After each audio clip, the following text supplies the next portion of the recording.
everyone, welcome back. My name is Lou. I'm a seven-figure e-commerce entrepreneur, and this is Luke. Hello.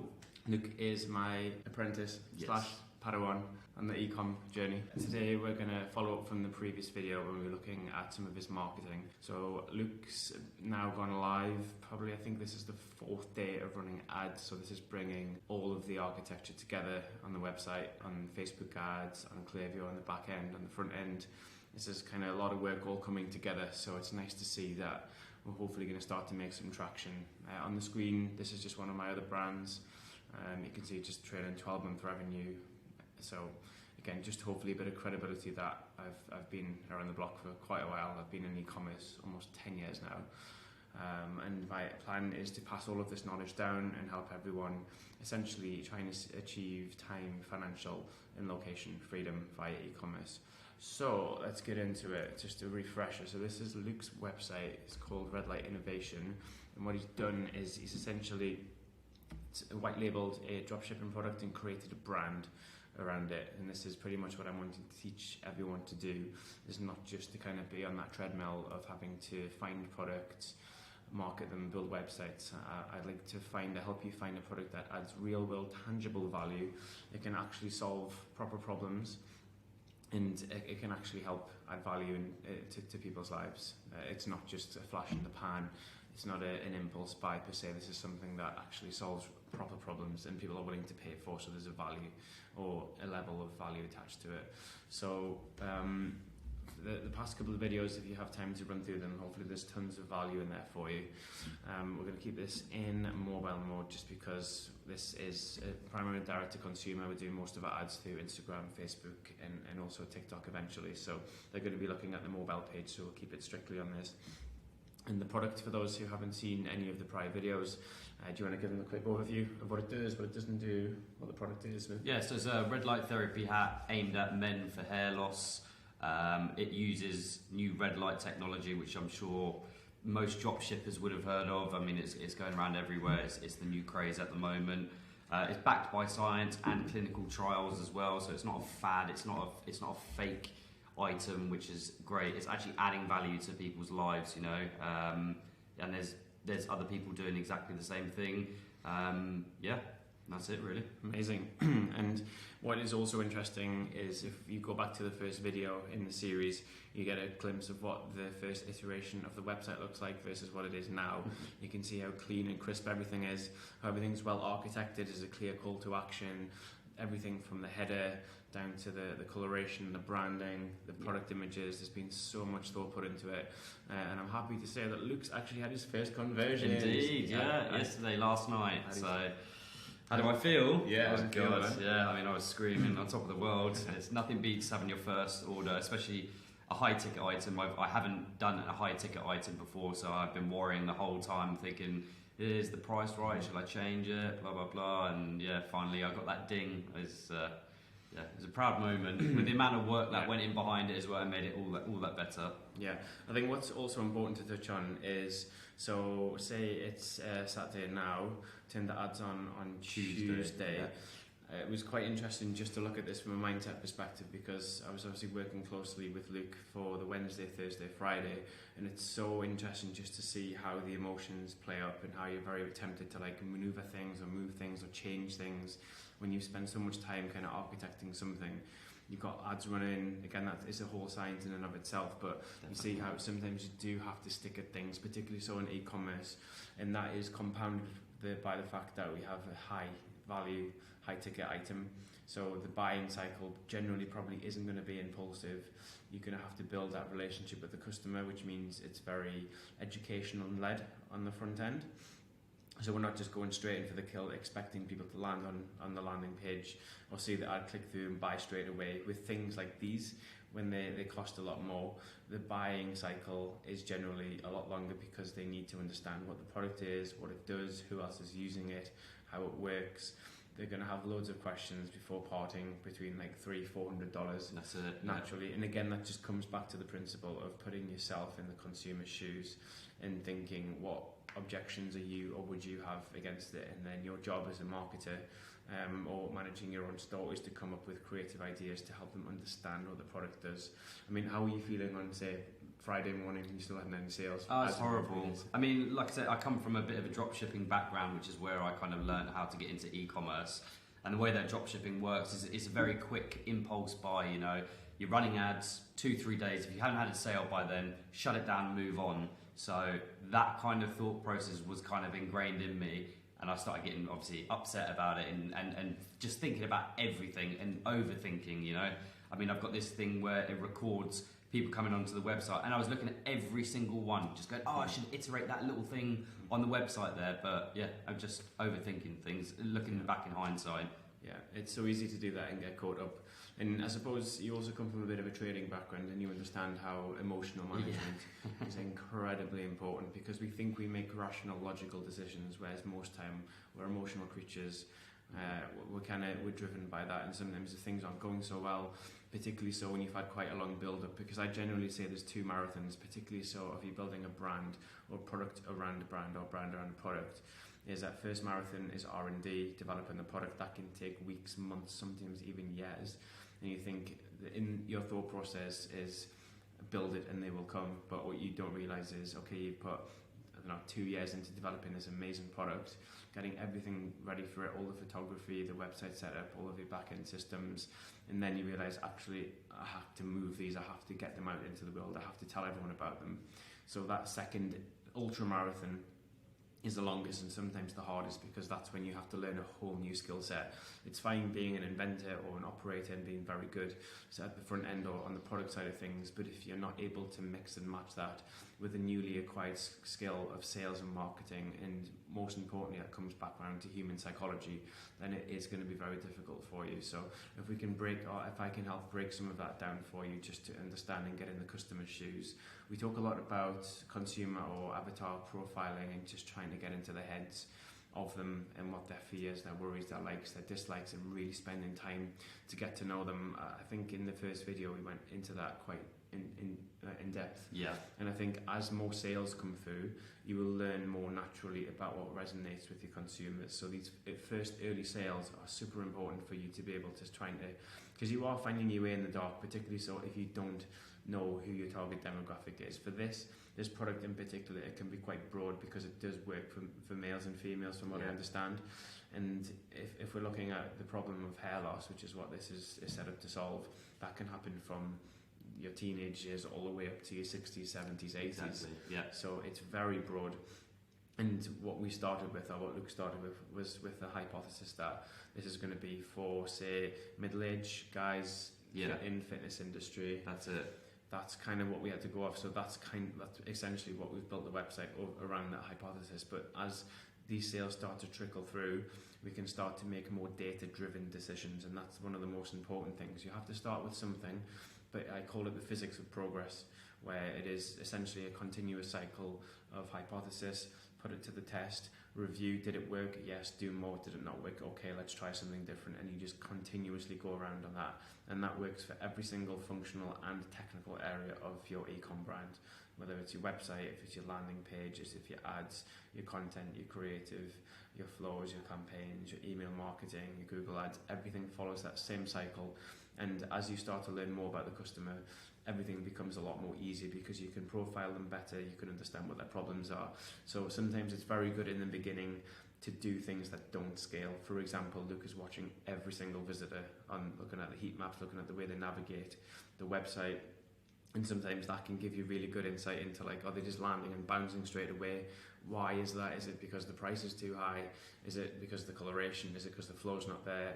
We've architected this screen on page now as a landing page, or even as a home page. Are they not clicking this big blue button? Are they going straight for the menu at the top? Are they just scrolling past it? Are they using this? So if you don't know what you're doing, sometimes it's good to do things that don't particularly scale, particularly so with your early customers, because you can hopefully build a little bit of a bond with them. You can personally email them as the founder, thank you for this, really interested, what made you buy? Obviously wait until it's fulfilled, ideally, or until they've got it and they make sure they're happy with it.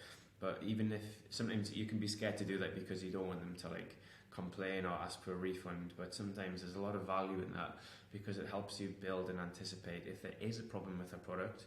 You would far rather know about it early than bury your head in the sand and not just don't address it, because you're basically kicking the can down the road, and you will essentially have problems down the line. So it's really good to spend as much time as you can to understand them, not just what they think of the product, which is obviously important, but also who they are.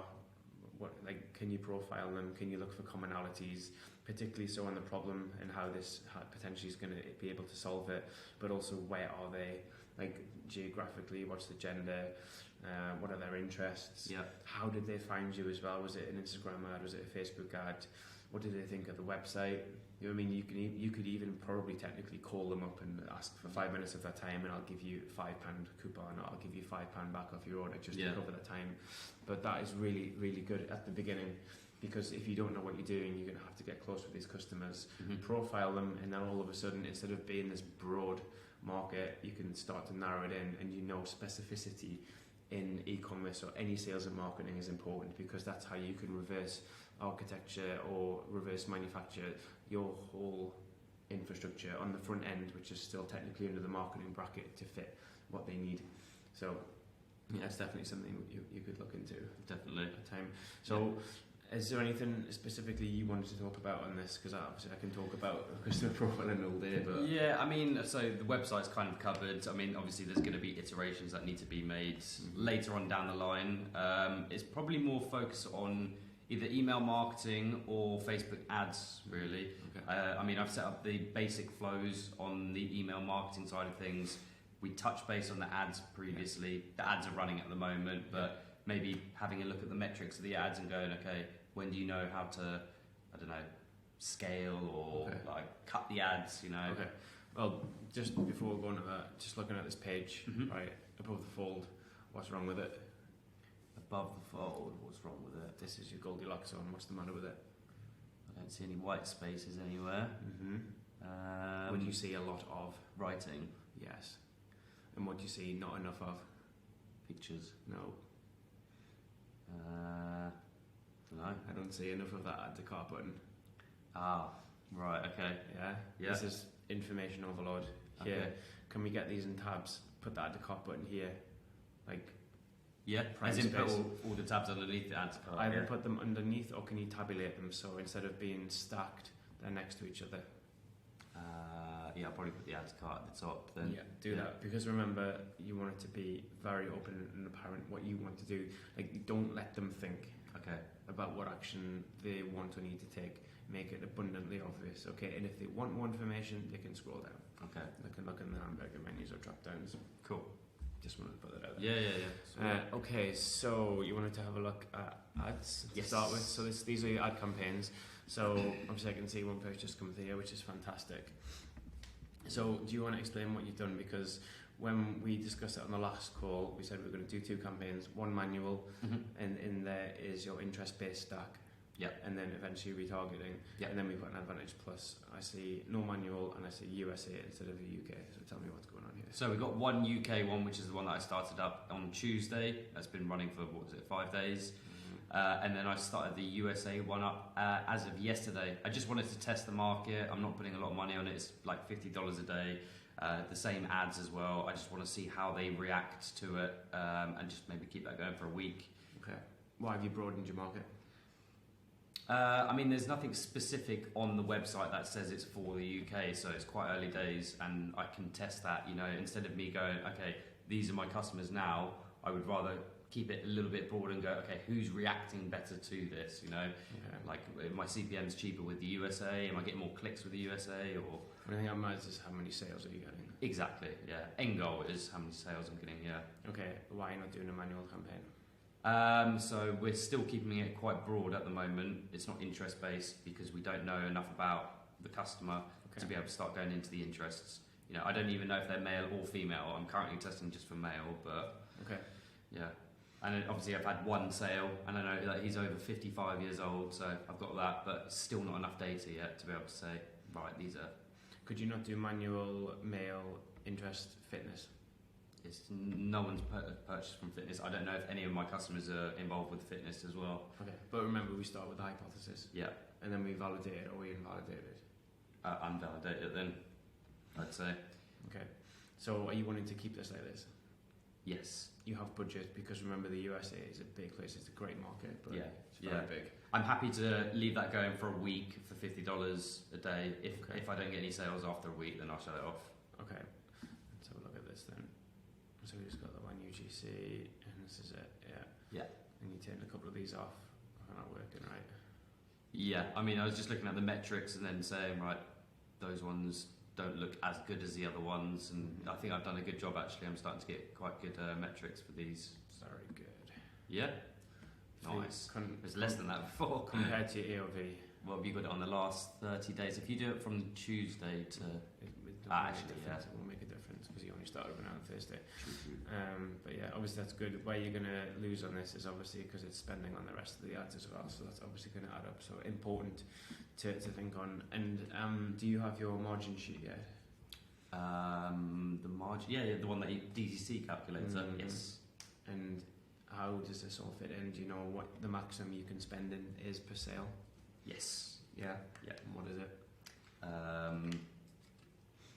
Don't know off the top of my head. Need to know your numbers. Okay. Yeah. And the fundamental error of everyone I see who starts an e-com brand is second I ask them about the numbers. Not sure. I'll look into it. Oh yeah, I'll do it later. This is the most important thing. The most important thing. And if you get this wrong, as I said last time, you might as well just go to the bank and give it all to Facebook and then go and get a job. Yeah. It's pointless. You really need to understand all of your moving parts. You need to understand exactly how much you can spend to acquire, because if not, you're going to go in the red and you're going to stay in the red. Are you talking about the break-even part? Yeah. So I can spend we're that without in losing this money. game to break even. We're in this to sell a product that solves a real problem, that the reciprocal value is you're able to live comfortably off it. Yeah. That gives you your time, your location, and your financial freedom. If you don't know your numbers, all of your money is going to go in the business. And remember, I say remember, but in my experience in the early days, an e-com brand can be a bit of a cash-eating monster. Yeah, it really can. Yeah, it really can. Sure. And I think this is what burns through a lot of early stage or startup brands or even drop shippers, is they don't understand first and foremost the upfront workload that goes into it, particularly so if you don't have a mentor or guide. And second of all, how much you can burn through really quickly and get absolutely zero results because you don't know what you're doing, you haven't optimized things, and most importantly, you don't know your numbers. You need to know your maximum that you could spend on acquisition. Yeah. You need to know all of your operational overheads. You need to know your margin, which is your cost of goods sold. Yeah. All of this. I know all of those numbers. I'm not there, but this should be like this is your Bible. Yeah, you need to go by this. Otherwise, as I said, I know what the figure is. I just don't tell them. Okay, no problem. That's fine. But again, just to kind of drive home the point. Yeah, definitely. They are expensive to run, particularly so if you don't know what you're doing.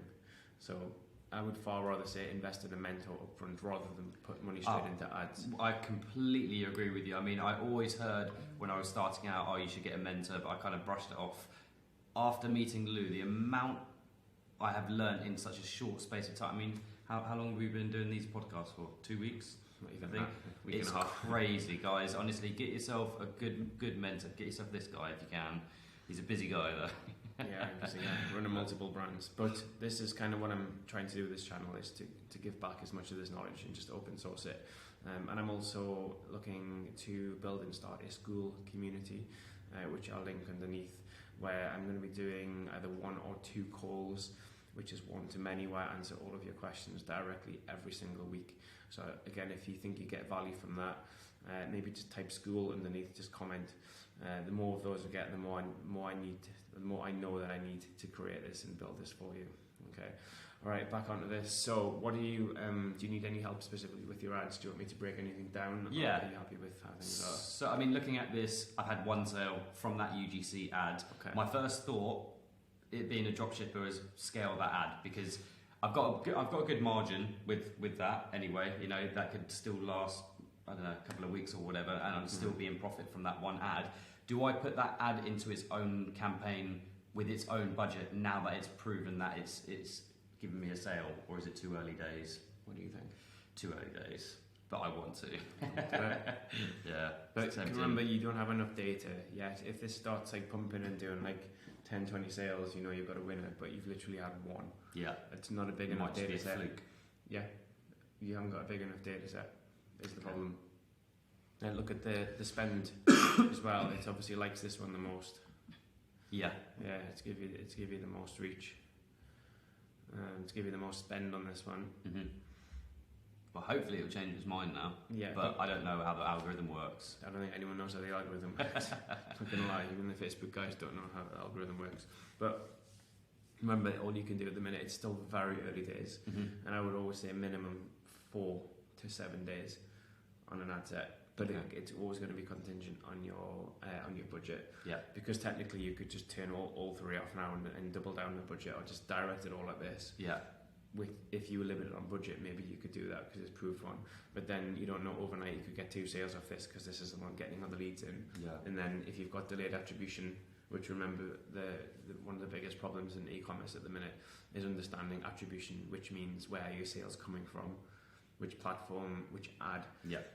Because of the iOS, what I think was 12 or 14 in 2021, 2022, you can't track third-party cookies anymore. Yeah. It's all first-party. So you don't have that transparency like you used to. Yeah, that's why I've got a UTM parameter at the end of each ad. So when they purchase, I can see exactly which ad they've come from, the source, like Facebook or Instagram. Okay. Do you want to explain what a UTM parameter is for the guys? So it's at the end of your ad. It basically means that if someone clicks on your ad and they purchase from your website, it is then tracked on your website as a bit of code at the end, and it will say where. Yeah, we'll actually show it on there. So yeah, the UTM source. So where it's come from. So Facebook or Instagram. The medium placement, which is. No, that's Facebook and Instagram, isn't it? And then the campaign name, and then the ad name as well. So you know exactly where they've come from instead of guessing.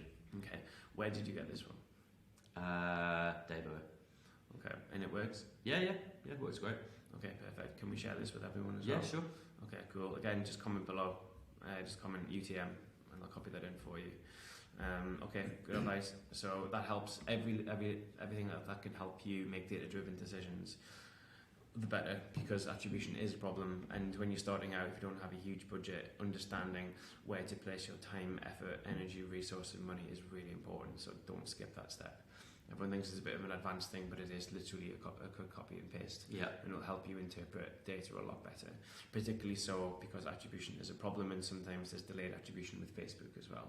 Okay, particularly so when the sales start coming through way more regular, you're getting 10, 20 sales a day.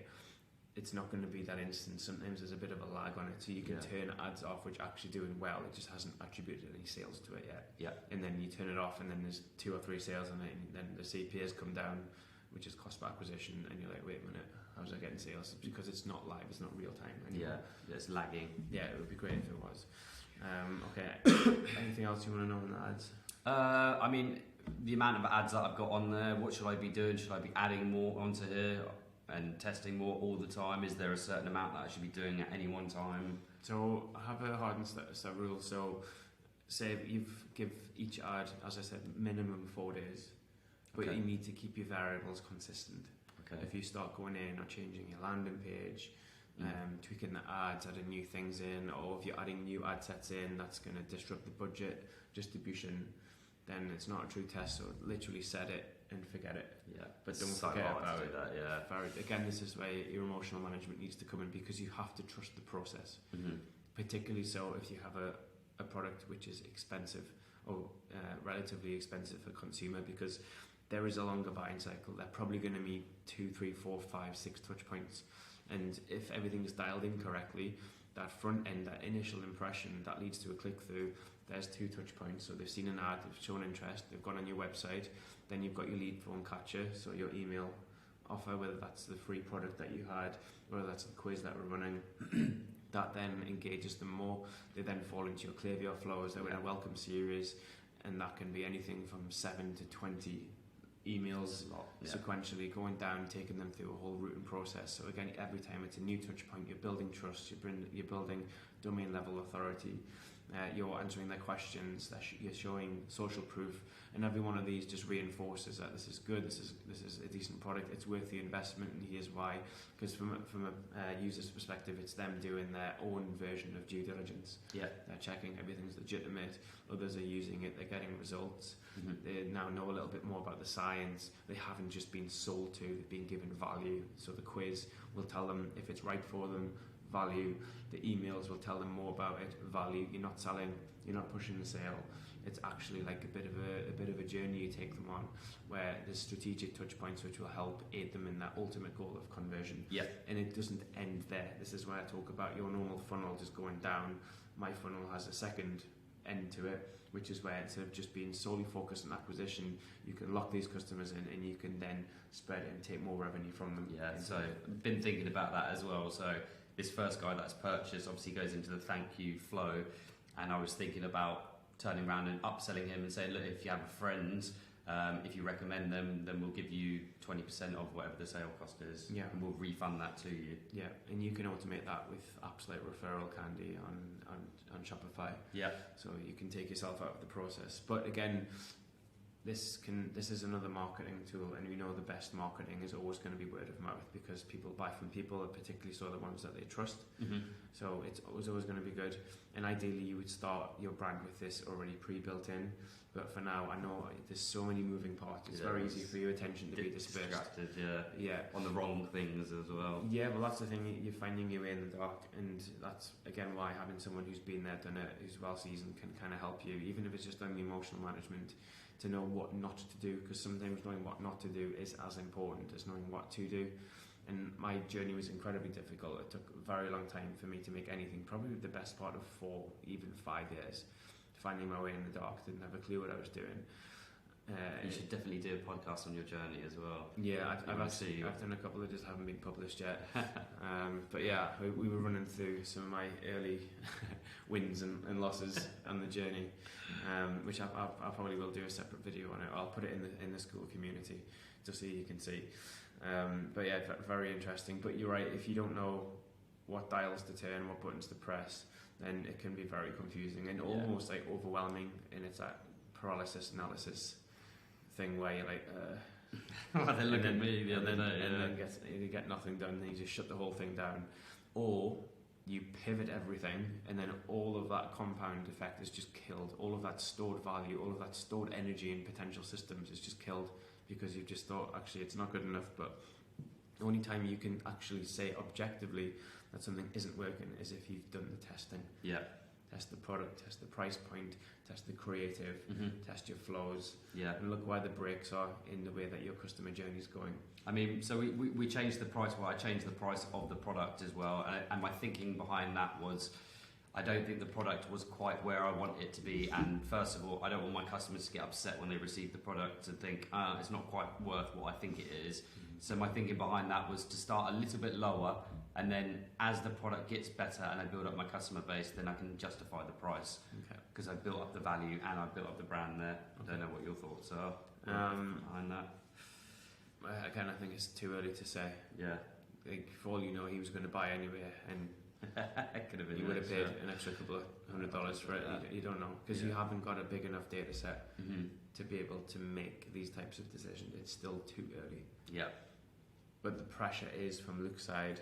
So you've got limited budget. You're just watching that bank balance go down and down and down. There's no sales coming up. It's taken 2 or 3 days for any sale to come through. But you have to understand, if you have an expensive product, you have a longer buying cycle, they're going to take more touch points. It's probably not going to be that impulse buy. No. At least not at the beginning, when you still haven't refined your messaging. With time, you can improve and iterate so that this can be quicker, because you can talk to them better. You can kind of kick their bruised knee or talk to the problem. Oh, your demographic is like very clearly defined, but at the beginning, it's going to be a little bit more difficult. And this is when it's most tempting to quit and stop and just think, it's not working, it's too difficult, I've put all this time in, I'm going to find something else. Or pivot, like I'm thinking at the moment. Well, before I was thinking, maybe the male audience isn't the right audience, I should just shut down the website and the ads and change it over. But this is where the psychology comes into play, and luckily I had Lou around me to say, look, calm down, just wait a week, and it worked out for the best. And hopefully on the next round as well, we'll have even more sales to show you. Hopefully, fingers crossed, guys. Yeah, I'm sure you will. If we move on to the, let's see if this is going to work back on it. We got Klaviyo open here. Right, so so this is your homepage. So look, there's your revenue. Very nice. Right, you haven't done any campaigns yet. No campaigns yet. No. If not, why not? Don't really know. I've never done a campaign before, so I don't know where I'd start. Is it for like coupons and I don't know, what is it? It's Men's Health Month at the moment, so things like that. So Gary Vee has a very good analogy on this, which I generally incorporate into email marketing, which is jab, jab, jab, jab, right hook, and that basically means value, value, value, value, then sell. If you just keep selling and pitching them, they're not going to open your emails. It's not interesting. Yeah. Remember, we said before, we need to build value and trust with this audience, particularly those who haven't converted yet. So we want to be giving them as much information, but not just information for the sake of it, things that are actually useful. Right. So I've done that, but I've done that in my flows. Okay. Now, but you need to be doing, I would say, a minimum of 2, ideally 3 every single week. 2 or 3 campaigns Every single week. What's the difference between the flows that I have and a campaign? So they're separate. A flow is a specific email chain which is relative to where they fall in that buying process. A campaign is separate. So campaigns generally are for existing customers or for those who are sitting there not in the flows anymore, but they're just kind of window shopping. Okay. And the key, this is probably what I make most of the revenue from for my other brands. Obviously the flows do carry a lot of weight, but most of the time these value campaigns, notice I said value campaigns, not just campaigns. This is why you're really building that trust and integrity, and you can do a value campaign around a media article you've had, a blog or article, something like that you've written that is obviously specific to the subject matter. I could do like a scientific study or something like that. Yeah, and all you're trying to do is just build that trust and integrity in you as a brand. Yeah. And the product itself. With maybe it's like you just go do a deep dive into the technology behind Red Light. What is it? How does it work? What do all the components do? Yeah. You can do case studies. Again, you're given, look, this is what happened to this guy. This was the situation before. He bought this now. It's fantastic. You're not asking for the sale anywhere, but you are at the same time. Right. And you can point them to strategic elements of the website, whether it's your technology page. You can be like, I don't know, even if it's something on Founder Story or something that's happened in the business that's topical that you think everyone would be interested to know. Like so many different ones. And sometimes what's very good to do to take inspiration, if you look at a large brand in whatever your niche is, subscribe, get in their flows and get in their campaigns and just take some sort of inspiration. Yeah. Do that. I mean, I have been, but I haven't been inspired by a lot of the stuff that they've done in there. Like you're saying now about the value, then sell. They're just sell. So I think they might be missing a trick there. I think a lot of companies do this. A lot of e-com brands just go straight for the kill. Yeah. When really it's like I used in the last video the analogy of going on a date or taking someone out. You don't just go straight in and ask them to go to bed. You have to woo them. You have to, you know what I mean? Invest time, energy, attention. Money.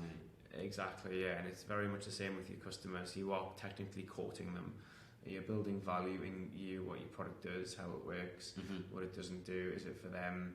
You know what I mean? Very similar kind of emotional journey. Yeah. And it's the same with this. You want to be able to give and show that you're not just there to take. It's a reciprocal relationship. Just act like they have never heard of red light therapy before and educate them the whole way in an easy way where I seem like the best. Absolutely, because you are the best. I am the best. You are the best.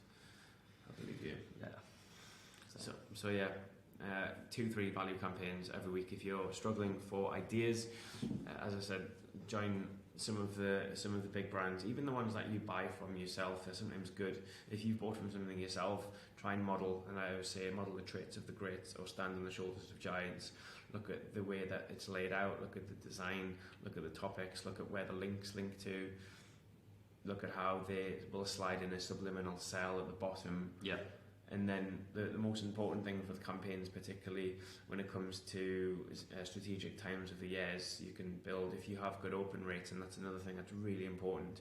If you're not engaging and talking to your customer list, then you're not going to have good open rates. So when it comes to like a Black Friday event, you're going to maybe have 10, 20,000 in your email list, and you're going to get a 1% open rate because everything's going straight to spam. Yeah, because they've seen it and they've gone, he's not giving any value here, he's just sending me spam basically. Yeah, and then the spam filters now are really strict anyway. Yes. So if you don't have a high open rate or percentage on your emails, when you actually want them to open it, they'll just clip it. It just won't even reach their inbox, it'll just go straight to spam. So you need to build that over time, which is why you need to send campaigns.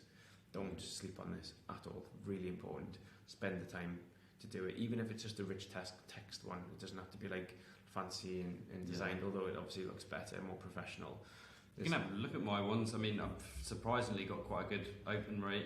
Well, I mean, it's all value stuff in there anyway. Why is it surprising? It's not surprising. No, I mean, it may be because of my previous, what I've been doing before with email campaigns and didn't know this knowledge. So we've got some just basic flows, which at the beginning is fine to set up. Abandon cart, browse abandonment.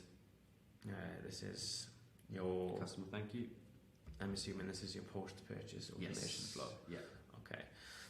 And then we've got your welcome series, which looks like played a good part in the conversion event. Well, I mean, he opened up I think it was the quiz that he took, so it's kind of part of the Perfect.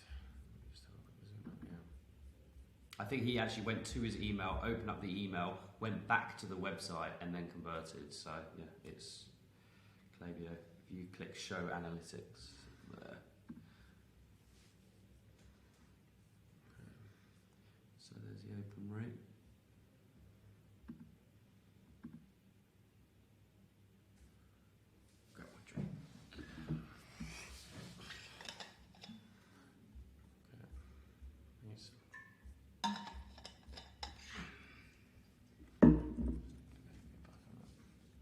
And if anyone wants to become an affiliate as well of this product, please let me know. Drop a comment below saying affiliate. So I'll do the second one. Alright, so you made it personal. Brilliant. Yes, yeah. Good writing as well. Clean. Yeah. So this is modelled from my competitors. I mean, their design and the way that they've structured it, and obviously I've changed it to suit my own brand.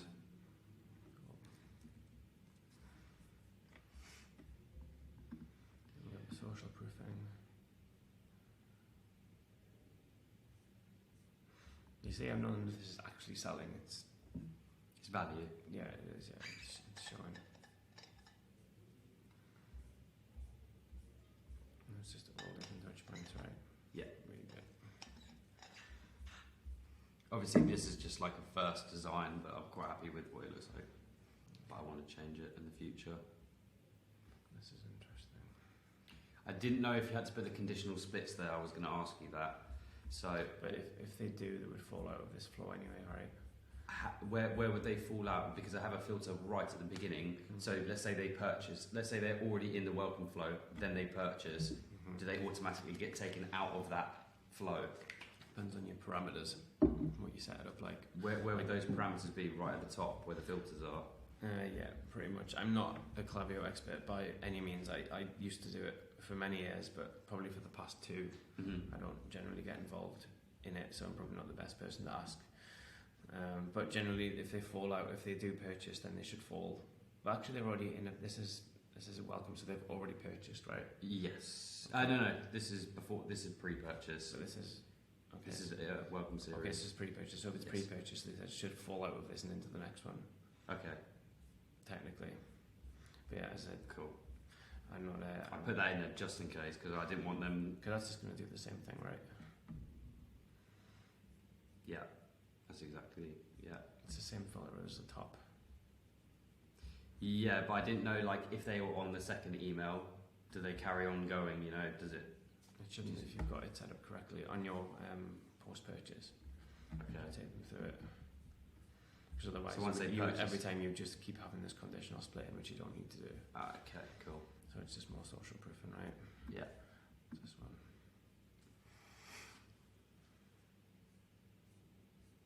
Cool. I'm not sure about the colours on this one. Might change it. I'm not sure.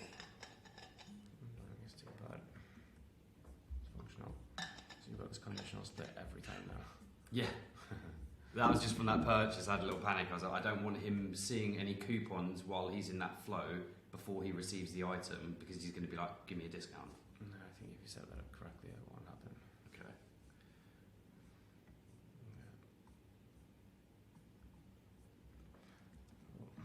And then you agreed at the end to do. So we'll do these ones here. Okay. Where's the offer? It is in one of those ones. Which one is it? I think it's a little bit further up. Statistics.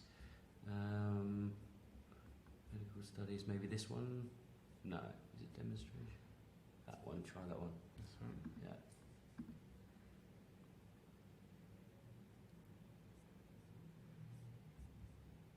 Yeah. Okay. Bosh. Okay. Why are you putting this so high up the chain? The discount, you'd yeah. say a little bit lower? Yeah? You only want to give discounts as a last case resort. You've Okay. given them all the testimonials, all the social proof, all the how it works, all the technology, all the founder story.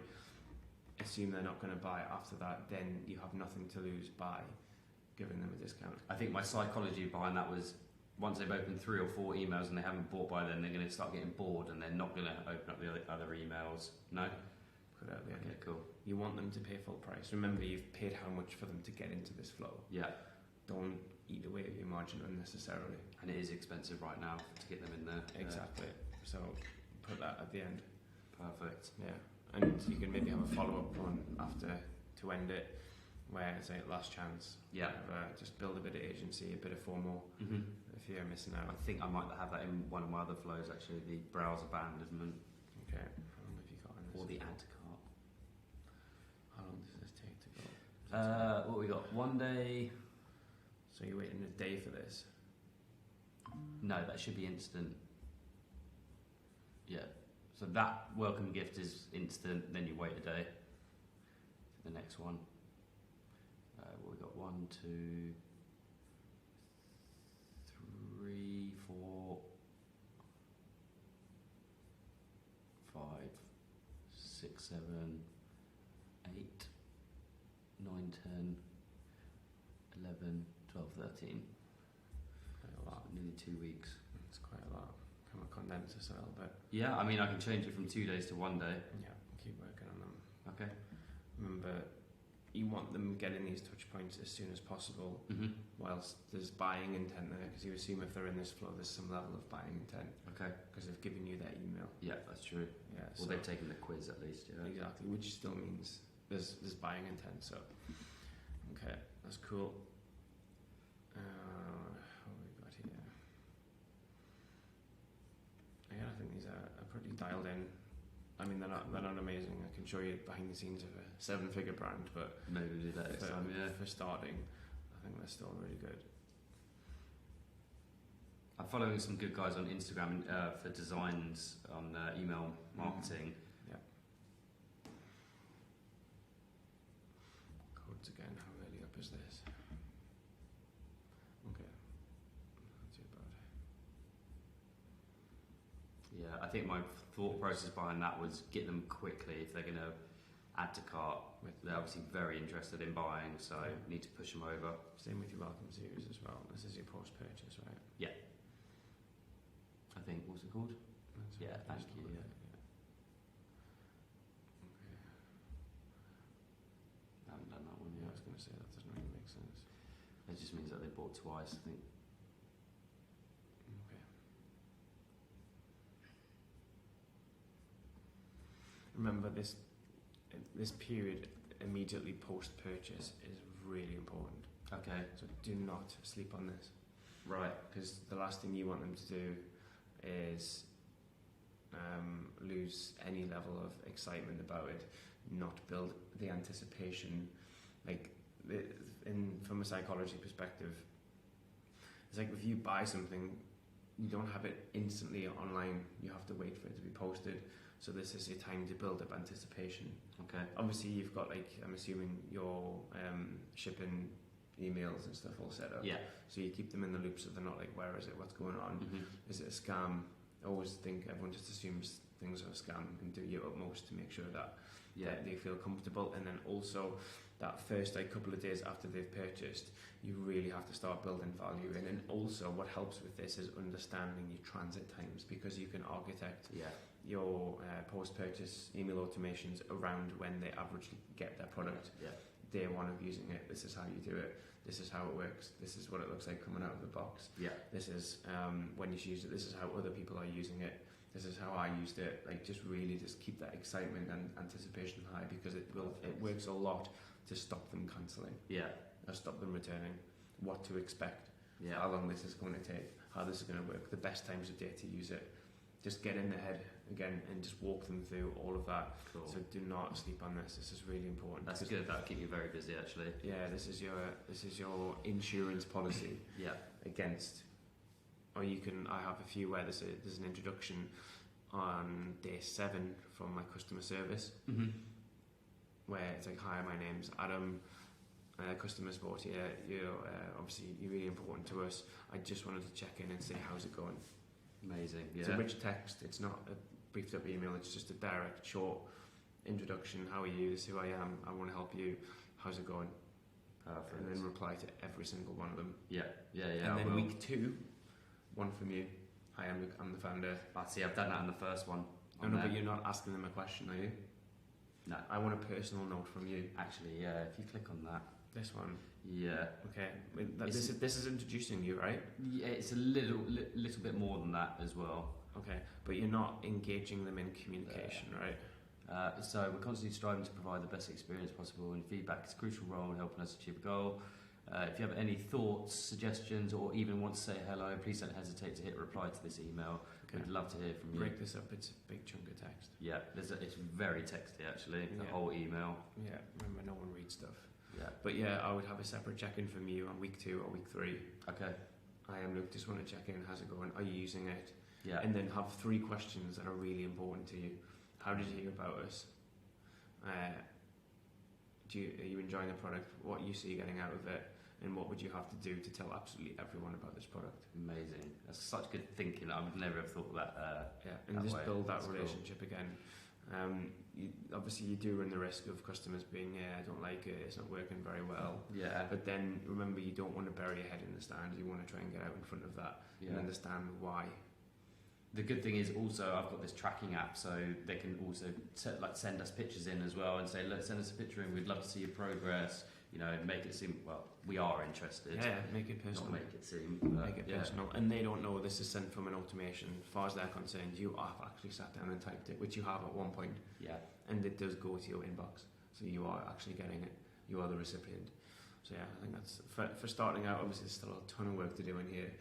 Next time I'll show you behind the scenes of a 7-figure brand, just so you get a bit of idea of how well architected and important these flows are, because they're responsible for average between 40 and 60% of all store revenue. It's so important to get your Klaviyo dialed in. I think that pretty much covers that. Is there anything else you want to run through? Is there anything else I can do to increase sales at this stage? Because obviously I think you have to focus on your Klaviyo. It's really important, particularly so because this is a considered purchase. It's not an impulse one. So dial it in. As I said, don't sleep on your customer thank you as well. Get that built out. Look at how other brands are doing it. And then I think your website's good. Obviously, a few changes that will never not be the case. But I think you need to think about your front end marketing now. Profiling, continue to profile customers as they come through. Learn more about them. Know more about them and their problem than they do about it themselves. Be the best in your industry at whatever problem that they have, so that you know how to solve it, how to speak to them, and then think about your creative strategy. Because remember, as an e-com brand, like it or not, you're a media company. Remember, customers can't see, touch, feel, smell, wear your product. It's just it's pixels on a screen. So you have to be able to get across exactly what your product is, what it looks like. Again, if it's a consumable, how does it smell, how does it taste? And that comes back down to your content strategy and content proliferate every single touch point. If you think about it, it's two things: content and copywriting. They're your two kind of big levers to pull. Why am I getting balloons? It just happened. Yeah. I don't understand. That was so weird. There you go. Anyway, you're a media company, so you have to be able to get across exactly what your product does, how it works, etc. through pixels on a screen. So you constantly want to be getting out there, getting images, getting videos, whether that's working with affiliates, with influencers, or doing it yourself, or engaging customers for UGC. That's so important to build into your flows as well. Yeah. So some sort of incentive again, and that's in your post-purchase email automations, like send us a picture, send us your results. Again, you can leverage that. But anyway, all of the media that you collect proliferates in your email marketing, on your website, in your front end, in all your customer communications. So these media, whatever, if you want to call it, video or images, they're super valuable. And as long as you keep your product the same, they're evergreen, and you can use them even if I like social media posts. If it's like front end on your ads, if it's in your Google ads, if you're using it as product pictures, if you're using it as social proofing on your website, if you're building it to your email campaigns or your email flows, that's just off the top of my head all the ways that you can use every single asset. And that can be like studio pictures of your product. Yeah. Again, important to get. Or if it's more UGC lifestyle as oriented, UGC, and just show your product in real life. And obviously customers, how they're using the results they're getting, and that's all delivered through media. Yeah, I mean, even take example that one sale, I found out that he's over 55 years old. I have no UGC content right now of anyone older. I mean, the guy's like, what, early 30s, you know, so I can appeal to the audience even better if I start rolling out media like that. Yeah, and you'll learn more as more sales come through. But the main thing is, we're off to the races. We've got our first sale. Now it's good. You're going to get a little kind of second wind of momentum, but it will dip again, and then it will peak, and then it'll dip, and then it'll peak. And this is the cycle, unfortunately, of e-com. Until you start to gain momentum and learn what works, you cannot quit. Do not quit. Yeah. Don't. Okay. Because all of that work, all of that stored energy has no opportunity to compound. By all means, pivot, but pivot based on a data set or a data point, not on a hunch. Okay. So try and keep your spirits high, stay motivated, control your controllables, and more than anything else, get a mentor. Get or find someone to help you through it, because it is difficult. It's not easy. There's multiple touch points. There's many moving parts, but it's all very learnable. Yeah, I completely agree. Yeah. So yeah, I think that's everything for now. If you have any follow-up questions, leave me a comment. I'll reply personally pretty much to everyone. I am starting a school community, so I'll drop the link down there maybe later on this week. If you want to reach out to me on Instagram to book a call, my handle is Lou Antonio Matera, or again just drop a comment. I'll send you a message and we'll get something set up. But yeah, very keen to help all new starters at the moment, just to kind of work through and get set up themselves. They've got a decade's worth of experience in this and probably 20 years in sales and marketing. So I know I can definitely help, and you can see the results here with Luke in like a week and a half. Crazy. Yeah, so all good. But yeah, thanks for tuning in, guys. I look forward to seeing you in the next one. Cheers. Bye. Ciao.